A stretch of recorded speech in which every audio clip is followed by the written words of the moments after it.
And I kind of learned that the hard way. Now, we started this season with 1,200 laying hens. So, I mean, we have a lot of animals to feed, and it just became, we had to look at it and think we're not really saving ourselves any money. Like if we value our time, even at, minimal $12 an hour, we could be buying tons more of the good quality feed that we buy and have it delivered and not be out here really doing anything. Now, I will also add that it is probably one of the best compost pile additives that you can get because a lot of times it's close to neutral, maybe a little acidic, and it's a ton of matter for the compost pile to consume.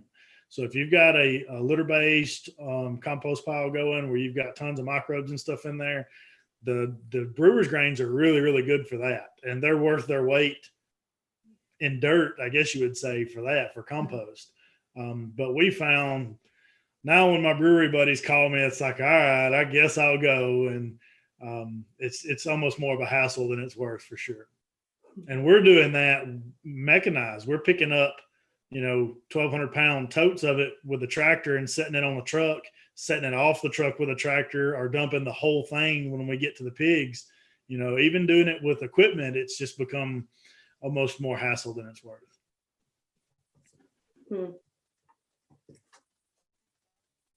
Yeah, I would echo that. That's the same experience we've had. But it makes the hottest compost piles we've ever had were when we had brewer's grain. Yeah, I found feeding it in the wintertime, most of the time the pigs just rolled over to lay on it because it was warm. You do all that work and you're out there and it's snowing and raining and you dump it on the ground like, here's a nice warm meal, and they come crap and roll in it. So that happens. Yeah. And you mentioned, Jesse, I think for us too, one of the big challenges, or one of the reasons we haven't kind of gone whole hog and growing our own grain, is that balance between what is actually realistic for us as farmers and what makes sense for us to put our time and effort into versus, our strong desire to grow grain. I'm curious, has anybody, one of the issues that we have is we don't have equipment for processing grain. If we wanted to grow our own sorghum and millet and whatever, and then feed it as a mix, we don't have that equipment. Has anyone here done it or have equipment or tried doing that, or is that a barrier for other folks as well? So Aubrey, we think we found a solution to that issue as well, because we did the same thing like you were talking about.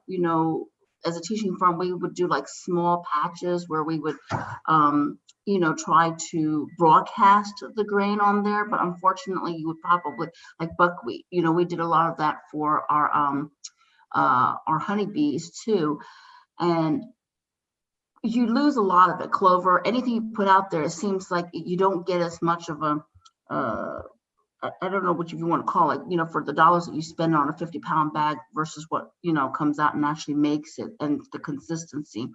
But what was really cool is this year, so we were lucky enough to acquire more land, and it was large enough that our sheep actually couldn't finish eating everything, and we actually had to call just down the road. There was somebody, these big farmers who have the crop row farms. He happens to have they have machines that, if they're out there doing theirs, it's like, hey, do me a favor, can you kind of roll and bale this up? And by the way, you happen to have a seed drill. Is there any chance you would just charge us to drill in a couple acres of whatever seed or whatever grain it is? And he was amenable. I mean, cash talks.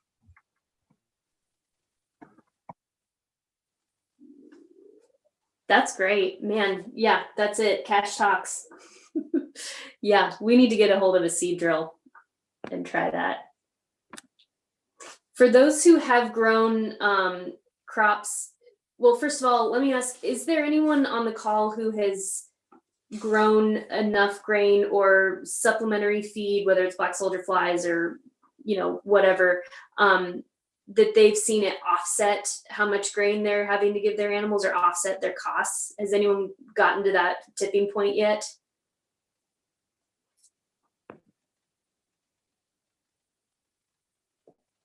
We're all aspiring to it, right? I think anybody that's got animals predominantly outside in a natural setting, like most people that are going to be interested in this session knows that they're doing some amount of, reducing the amount of grain. I mean, you can look at what it costs to feed a pig that's, raised on concrete or slatted floors or something like that. And if you take away the difference in the price of feed, for instance, of a commercial operation versus what you're feeding it less grain. They are getting nutrients from whatever they're foraging for. But it's also, on a data level, it's really hard to collect really accurate information when you're doing more or less, so often throughout the year. Yeah, absolutely. And on that note, I'm curious, Jesse, and anyone else on here who is raising animals, what breeds have you all found tend to need a little bit less? I know that we've found that there are certain breeds that tend to forage more and don't seem to go through grain quite as quickly as some others. Has anyone else had that experience?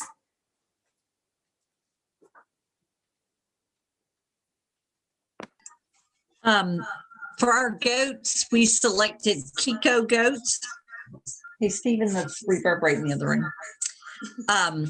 And they're supposedly have fewer problems with parasites.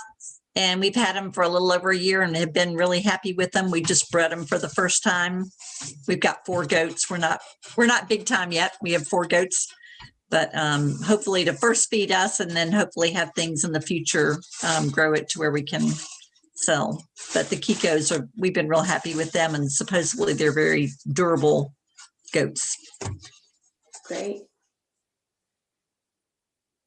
We found for pigs, I haven't done a ton of different breeds, but just from my experience, I've found our American guinea hogs, I don't know if it's just the ones that we've had as individuals, but they have tended to forage a lot more than other breeds that we've had, and they tend to just go through, their rations are quite a bit lower than other pigs that we've had here in the past. So that's been a breed that I've liked for that. They're not necessarily my favorite pig as far as the meat that we get from them. They're a better pig for lard and sausage, but they do tend to eat less grain for whatever reasons. And for chickens, I've found we do Freedom Rangers and we do Kosher Kings, which are really, they forage pretty hard. They're broilers, so they still go through quite a bit of feed, but I found that we were not going through quite as much with those compared to some other breeds. So those are the ones that we've had. Anyone else had any favorites?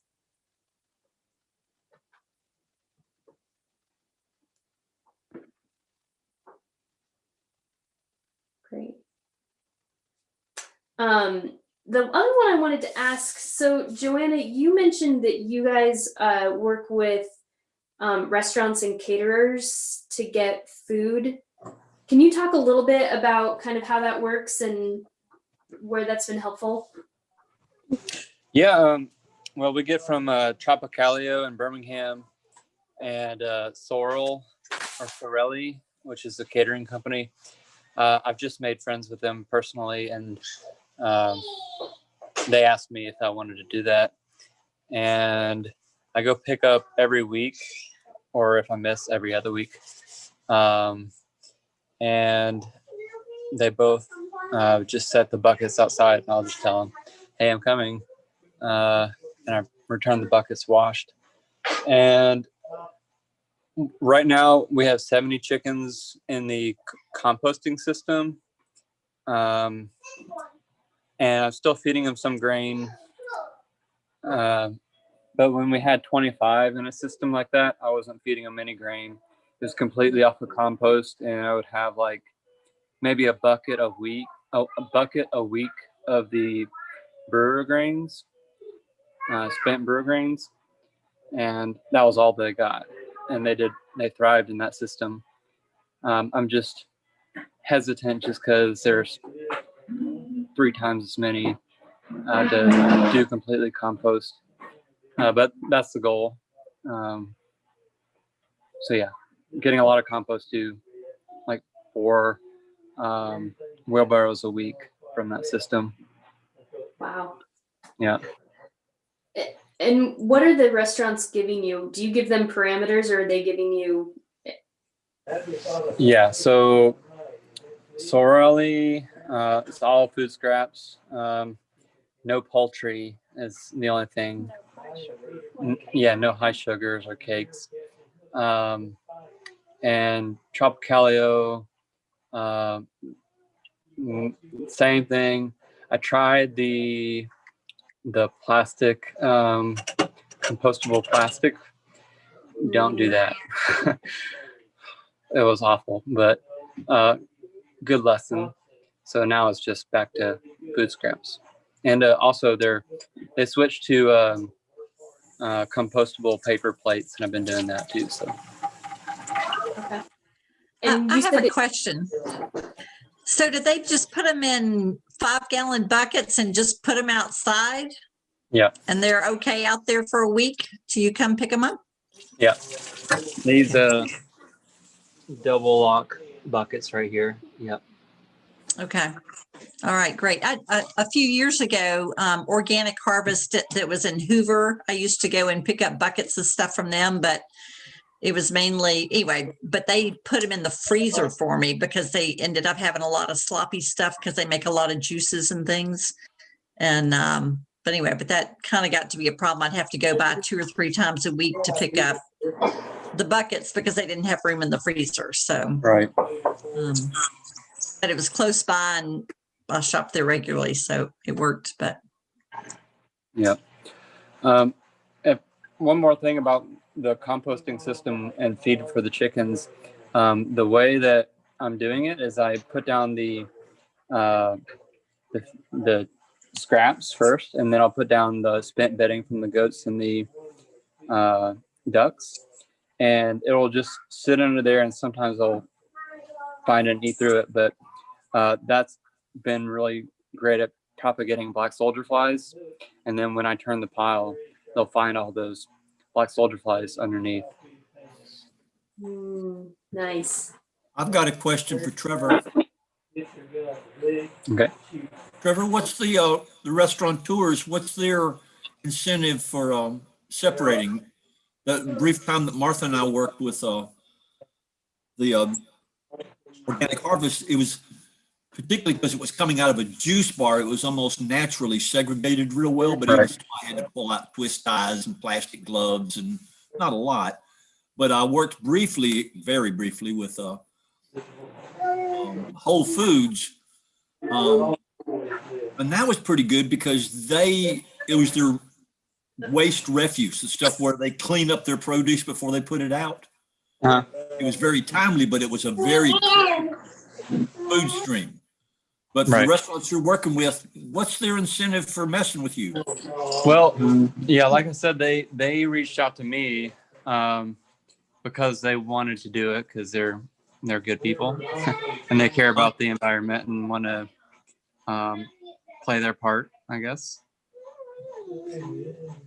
Yeah. So you're not returning anything to them. Yeah.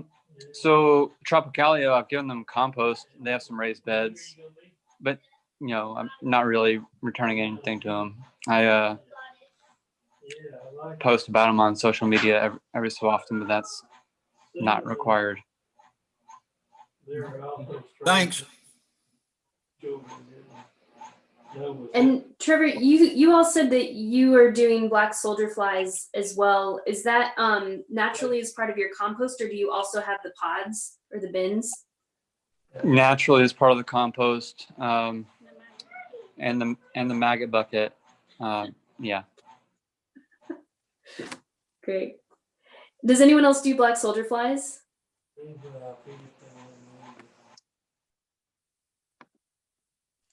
no, but I'm interested in the setup. I've seen what you have at there at Camp McDowell, but we haven't set one up yet. But I'm interested in.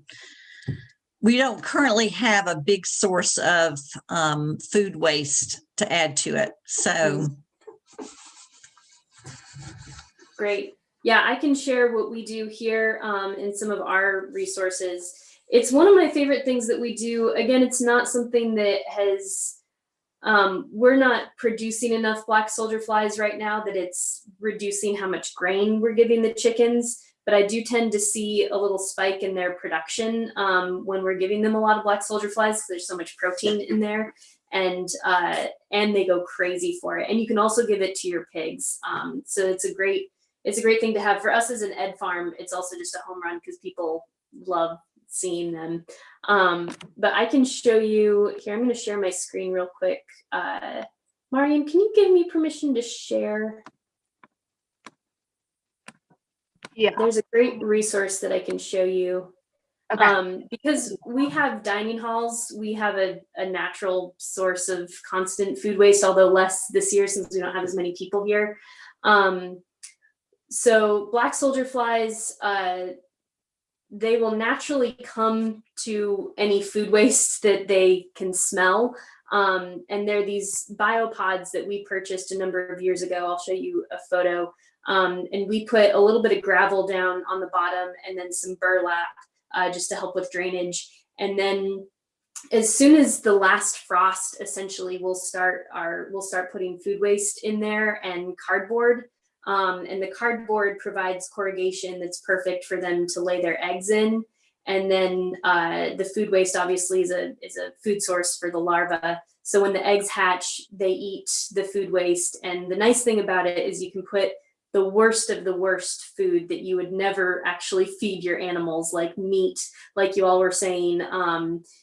We put, stuff that's old and rotting. We've even put, we've put all kinds of crazy things in there, and the black soldier flies will go crazy on it. And then let me share, let me just share my screen. Hang on 1 second. I'll show you. There's a great manual that we use. Website. No, hang on. Share screen.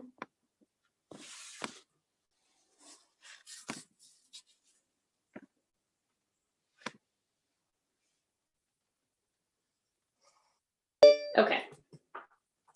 Oh, Zoom. All right, let me see if I can show you. So I'll drop this in the chat, but can you all see this on my screen here? It says Protopod Grub Composter Manual and User's Guide. Yeah, we can see it. Great. So this is, if you're interested in starting black soldier flies, I'll put this link in the chat. This is a really great resource. Let me scroll down. So this goes through the life cycle of black soldier flies, how to start them, all the information that you need to know about them, what time of year, what temperature they need. And then this part is especially helpful. They will go through the conversion for you of how you should be breaking up the feed that you give your chickens in terms of like greens, grains, insects, and then how to convert the food waste that you're getting, how to do some of the conversions to figure out how many black soldier flies you're going to get and how many chickens that will support. So they have all the information in here for you to be able to reduce your kind of reliance on outside sources. But like I said, we've done it more kind of for fun and as a supplement, so we haven't gotten super serious about it yet. But it's really a helpful resource. This right here is what the pod looks like. It's large. It's probably 3 feet tall by maybe 4 or 5. Well, it's a circle. But it's a pretty big pod. And like I said, you put gravel on the bottom and then burlap, and then we get 5-gallon buckets from our dining hall, kind of like Trevor does from restaurants, and dump that in there. What we found is that it's helpful to cover it with like leaves to make it more into a compost pile. We finally learned that lesson. The odor goes way down if you incorporate leaves. And we found that when it freezes, the soldier fly larva won't necessarily die because it's warm enough with the insulation of the leaves. And then their life cycle is such that as they are getting to maturity and they're ready to turn into an adult fly, their instinct is to climb to the highest place that they can find. So you can see on the inside of the pod here, there's a ramp. And so the black soldier flies climb, they eat the food waste, they climb up the ramp, and then there's a hole that they drop into, and you just put a bucket under that hole, and that's how you collect your soldier flies. So that has been a really great resource for us. And like I said, our chickens go pretty crazy for it, and our dining halls like that they don't have to throw away quite as much food as they usually would. Price of the pod is a great question. I'm actually not positive, and I can triple check. I can fact check myself while we're on here. I think they're expensive. I think they're like a couple $100s. However, there are a number of websites online that give you, like, you don't have to buy one of those fancy pods. You can also make your own pretty darn easily. And there's a number of DIY plans that you can find just by doing a little Google search. So, or like Trevor said, you can also just kind of, they'll come to your compost pile. But this makes it easier if all you want is black soldier flies to be able to feed your animals.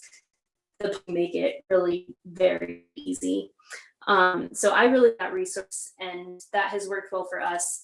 The issue there is we're not currently producing enough black soldier flies that we could scale up. Like, I don't know anybody who has a big flock of chickens that they're giving black soldier flies to, because I'm not quite sure how you could scale up. It seems more like a kind of homesteading thing to do. And they don't last year round. As soon as it starts to freeze, their temperature really should be around 60 degrees, 50 to 60 degrees.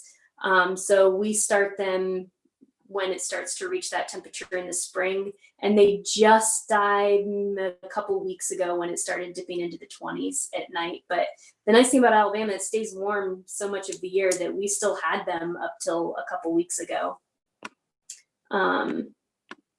So I'll drop this link. Oh yeah, Joanna said, or Trevor, 5-gallon bucket with holes drilled into it, just move to have chickens eat what's on the ground. That's awesome. Yeah. Let me drop this link in here.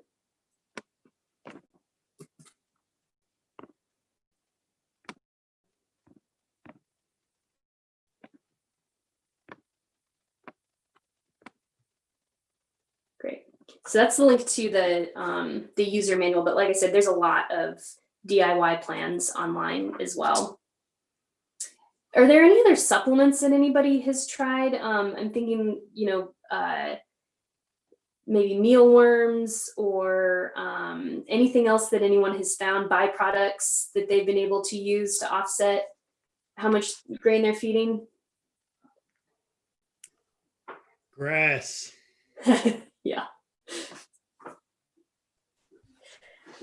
Okay, so then for those who are talking about like doing cover crops or putting their animals out on pasture, would anyone be willing to kind of describe their systems, like timing? I know that a few folks mentioned that they're interested in learning more about timing their crops and when they're moving their animals.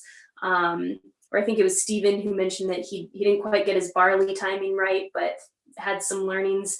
If anyone wants to share their system for using cover crops for their animals or rotations, anything like that, favorite crops that you've grown.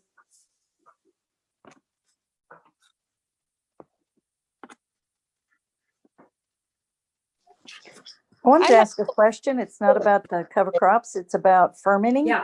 Does Sure. anybody use fermented grains to help decrease the amount of grain? I just started doing that, and my ducks and chickens love it. I was like, wow, they just go to it and eat and eat and eat. We do. Does it decrease the amount that you have to use? I think so. Yeah. It's Fill it up. supposed to, but I didn't know. Yeah, it seems like it does, but just about doing it. Can you describe what you do? I think last year at the forum, the person doing a poultry session talked about fermenting, but I wasn't there for that one. Can you describe a little bit how you ferment the grain? So I just cleaned out my pantry. I've got to redo it. I had mice really bad, and we've got to paint and build shelves and make doors. So I had to clean out. I cleaned out all kinds of stuff like barley and things that we hadn't eaten in a long time, and coconut flour and almond flour, and I even had some cranberries that the mice had gotten into. So I dumped it all in the chicken feed box. I had some old popcorn that mice had gotten into, so I dumped that in. Everything I had. I even had I don't even, gosh, it was a ton of stuff. So I had some chicken feed, I had some corn, and I mixed it all up. And I took a 5-gallon bucket. I put 2 big shovelfuls of the feed in the bottom of the bucket. And then I filled the water up I had about 2/3 of a 5-gallon bucket of water. And I put it in, I stirred it up, and let it go every day. So now a lot of that's gone. I did that about 2 weeks ago, a week and a half ago. And now we've added, I still had some in the bottom, and we added scratch and some chicken feed, and I put in bird seed. So I've mixed that up. And now I'm starting new buckets. Today I started new buckets. Some days I feed the chickens, and some days my husband feeds the chickens, and he's not as good at keeping my buckets rotated. So he emptied them all completely, all of them. But he didn't fill them back up. So I filled them back up today. And so tomorrow they'll get 1 bucket that's only been done for a day. But then every day I'll get the rotation going again. But it does, I just started taking back over the feeding, so I'm not quite sure how much. He calls them food eaters because they don't give us any eggs in the winter, and he gets kind of mad about it. So I'm trying to see if I can decrease their feed needs, and fermenting was supposed to be the way. And it's easy. I actually like doing it. It's kind of fun. And you take it, there's water on the top of the bucket. So you want you want most of your grains below the water, but some floats to the top, and you can't help that. And so I go into my chicken yard, and the ducks and chickens are all together, and I dump the water at first out, and then you have to make a little skinny line so they don't like poop in it and do all, you make a little skinny line. I just make it all the way across the yard. And plus they go right to it. I mean, they are going to it. And I've thrown food out before, and they just kind of look at me, but this stuff they seem to really like. So I've been surprised. So anyway, I don't know. And it's gone. It's usually gone by the next day. I don't see any grain on the ground. I see where they've eaten it, but I don't see any grain or anything on the ground. So they seem to really like it. Franny, this is Stephen. You reckon it's a way for utilizing otherwise unpalatable grains and refuse? It may be, because I put everything out of our pantry that was bad. It was old. It wasn't like ruined. I didn't have mold and stuff like that in it. Because it was all in jars, but we'd had it for like 3, 4, and 5 years, and I just wasn't using this stuff anymore. I don't know. They seem to really like it. I had coconut, a good bit of coconut in there. Now you're starting to interest me. Yeah. So it was just, I wish I could clean out my closet every day like that and give it to them. But of course, we already did it the other day, and I still may have a little bit more. So I was kind of curious about seeing what other kinds of grains, if they were a little cheaper, like adding oats in sometimes, and different things, bird seed and stuff like that. So then I was interested in this class, because if you can grow some of it and then ferment it, and they use household scraps to go in these chicken buckets of fermented food as well. You can throw your scraps in. And so we've done that. Our compost, I put it in there. I had a little bit last week. We don't have a lot of compost because there's only 2 of us, and we eat pretty much everything we put on our plate. Trevor, you seem to be familiar with what Franny was talking about. Have you heard tell or used fermented grains for other kinds of stock besides poultry? Ducks, that's the only thing. The sprouted sunflower. Oh, and sprouted sunflowers too. Yeah. They also say that so my ducks really stink in the summertime when it's rainy and hot. And they're saying that the fermented foods keep the yard from smelling as bad. I don't know if you found that, Trevor, or not.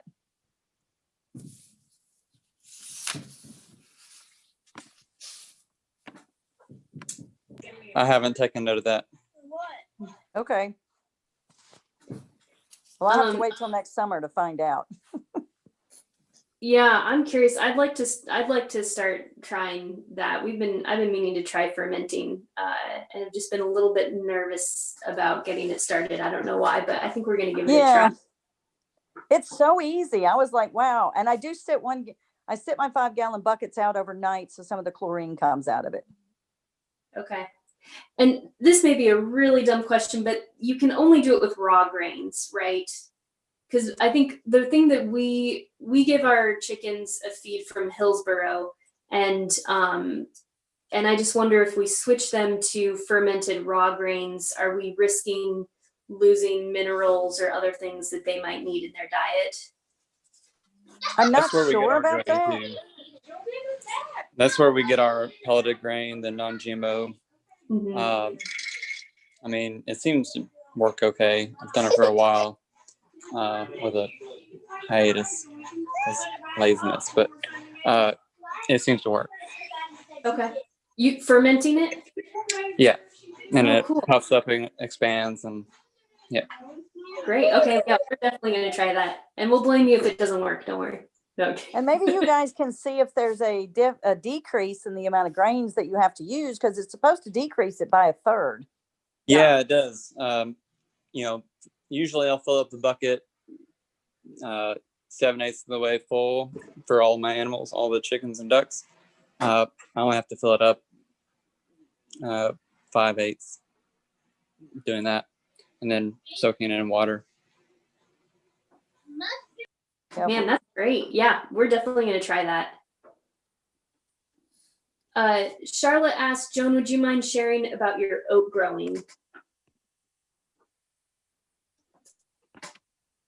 Who's growing oats? Joan? Oh, Yes. Oats and I've got my feet prepped on a bucket of flaxseed as well. And I mean, it's all been small scale, and I hand harvest stuff. I also just hand harvested a bunch of wild amaranth that I left unmowed, and I gave that to I gave it to the chickens, but I think the goats ate it instead. But yeah, just small scale hand harvesting, and like I can hang sunflowers up like in the up in the rafters of my barn, where I also hang garlic, and I feel like that's important too. I usually make a garlic flaxseed, like that is my like basic supplement for all my animals.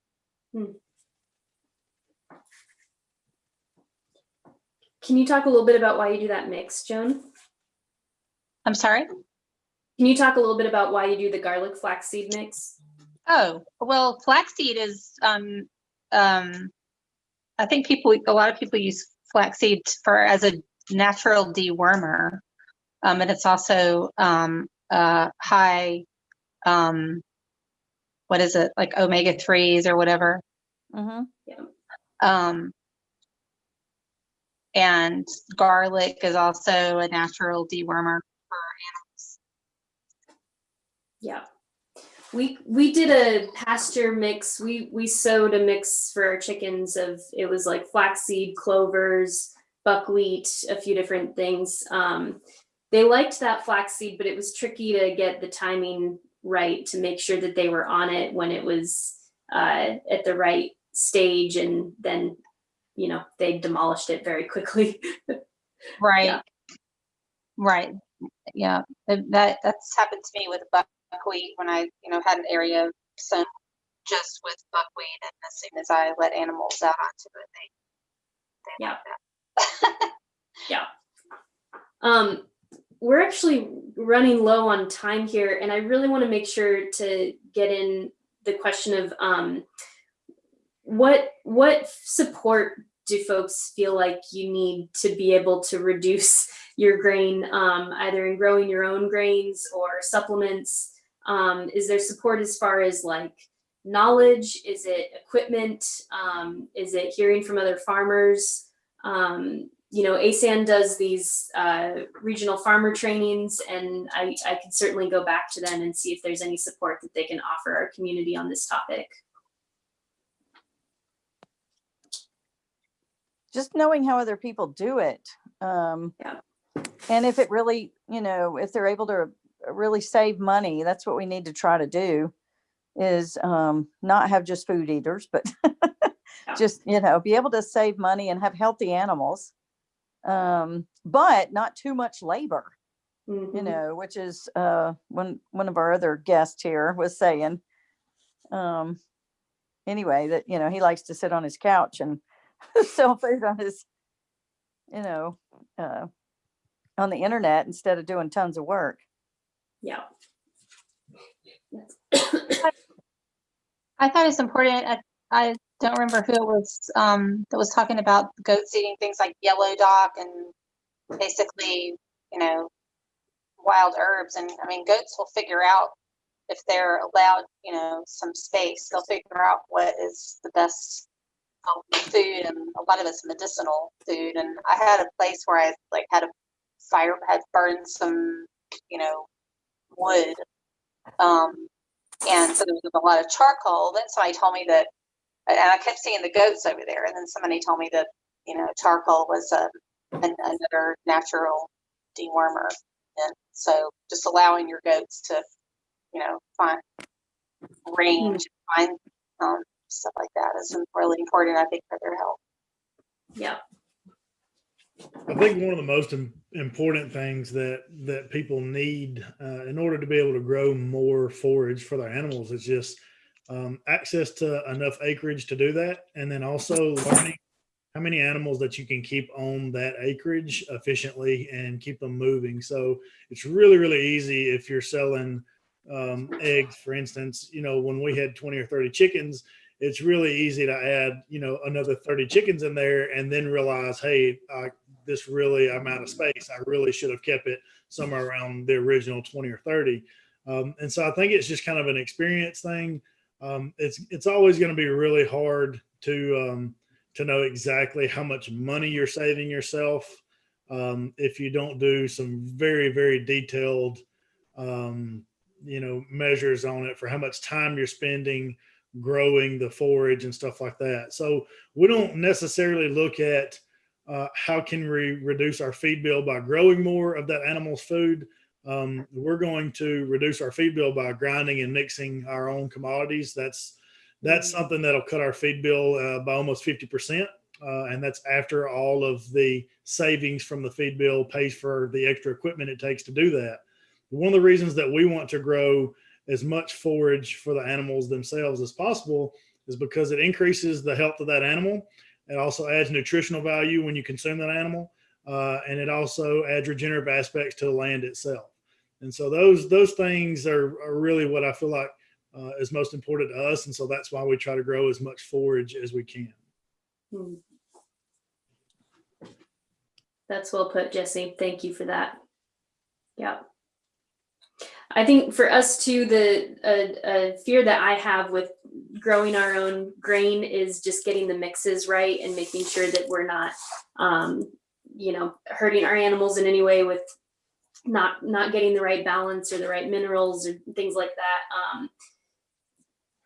So that's something that I would also like to hear from. I mean, I have some books, I have this applied animal nutrition book that I've looked through. This has some helpful information and talks about like Pearson's square. I don't know if anyone's ever messed around with that, with calculating how to mix grains to figure out how much you need for, getting like crude protein and things like that. But that's something I would definitely like to hear more about, is if people are mixing, how they're doing that. Anything else anyone would like to hear or share about how we could better support people in doing this?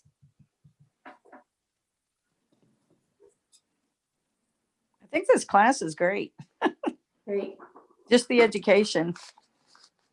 Yeah, and I was going to say it's helpful both to hear what people are doing and then having them explain.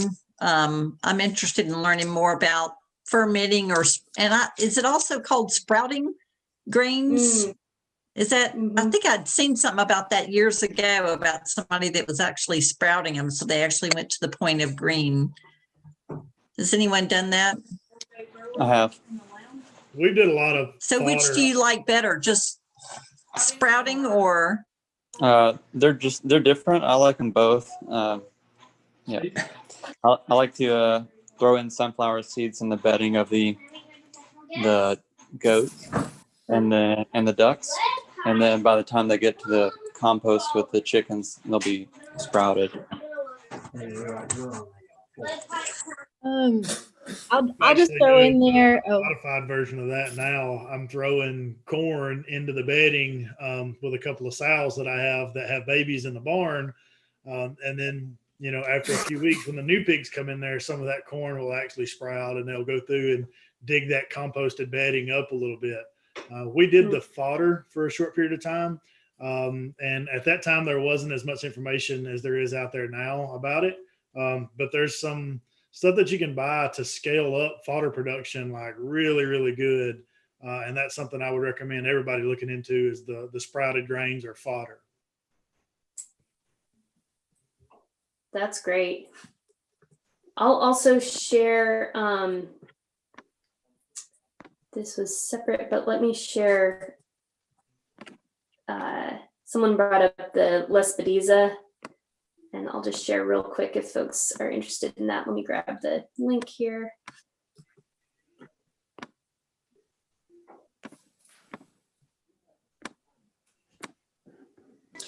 Yeah, I called the other day and they said that enough cover crop to cover 2 acres was $250.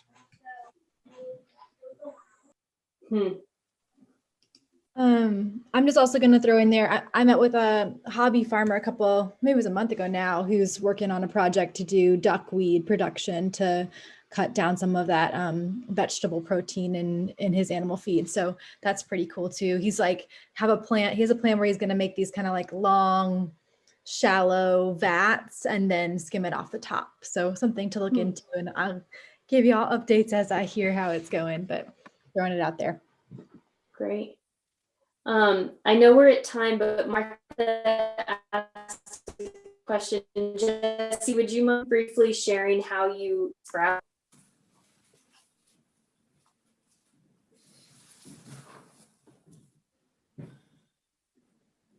Hey, I'm sorry, I'm just now checking back in.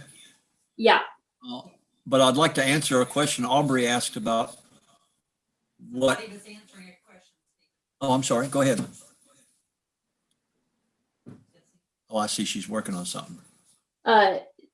Jesse, there's a question about how you sprout, and then I want to get to Stephen. Can you hear us? Yes. Hey, I got you. So, Okay, sprouting fodder is in its basic form laying seed out on a material. Most people will use like some type of plastic, like bus pan lid. Gutter material works really good for it. Sheet metal bent into kind of a U shaped worked good for it. And the concept is you want seed, one layer of seed that's one seed deep. So every seed is basically touching the bottom surface of your material. And then you apply moisture to it, usually with a mister or a very low volume of water running to it. Some people do it in the dark. Some people do it under UV lights. Some people do it outside. We did it. I can try to find that picture. I had like a restaurant bread rack and then bus pan trays with holes drilled. And so all the water would drain from top to bottom really slowly. and we could grow about 25 pounds a day. I'm actually looking right now. I'll put this link to a self-contained fodder system where you just put the seeds, all the water and everything goes. And these things can set, they're on a skid right now. So like a 4x4 space in your garage, and you can grow some of them up to 50 pounds of seed per day. And that's taking your usually barley or rye or something like that that you're using for, or wheat that you're using for the seed substrate, and you're actually multiplying that by about 4. So for instance, 1 pound of seed creates about 4 pounds of sprouted, 5-6 day sprouting, depending on how long you let them sprout. So that multiplies your feed volume. It also increases nutritional density and digestibility and things like that. There's a lot of people right now that are raising pigs on a 100% fodder diet. And I'll post a link to that, one of those types of machines in the chat. Oh, that's great. Thank you, Jesse. And then Stephen, you were going to say something before we wrap up here. Yeah, I'm sorry, I got called away to the door for a minute. But you had, before I stepped away, you had asked about what I guess you were presuming ASAN could do to help support. And I was going to ask, does ASAN maintain anything like a forum directory or listing so that people like us could not only continue to communicate amongst us, but other people coming in new to ASAN could look at the different forums and say, oh, here's a group of people talking about growing their own feed? That's a great question. I don't know that we have that, the ASAN has that set up right now, but it would make sense to me that maybe that could look like a Facebook page or a listserv or something like that. So we can definitely chat with ASAN and see if we could start something like that. Yeah, and of course, it could come in all kinds of stripes. All kinds of people's interests could be represented in different kind of groups or forums. I don't know what you call it. Yeah. And of course, my situation, and I suspect I'm pretty typical, is I check in from time to time. I managed to find the time to check into this, but it may be a month before Feed for Animals pops into my little pea brain again. And it's nice if I have some touchstone I can go back to and go, oh, okay, here's the people that were talking about that. And, it'd be a good bookmark to have of how you could keep it moving forward with periodic attention. Yeah, I agree. I think that's great, Stephen. I think you're right. That's how we are too. We, any farmer is just doing so much that having a touchstone like that is great. I'll chat with ASAN and see if we can get something like that going, or, it doesn't even have to be through ASAN, but they're a great platform for those sorts of things. And I'll bring these topics and see, maybe, keep an eye out for the craft workshops next year. We'll see if it makes sense for us to do something on this topic in the future as well. Great. Well, I want to respect everyone's time. I know we're running over a little bit. This, for me at least, has been really great to hear from other farmers and other folks who are trying different things. We're going to start fermenting and sprouting. I think that sounds great. If you're not a member of ASAN, a lot of you are familiar faces, so I think many of us are. But if you're not a member of ASAN, it's just such a great organization, and you get a lot out of being a part of that network. So I would encourage you to go to asanonline.org and see about membership. And then, Marian, would you be able to launch that?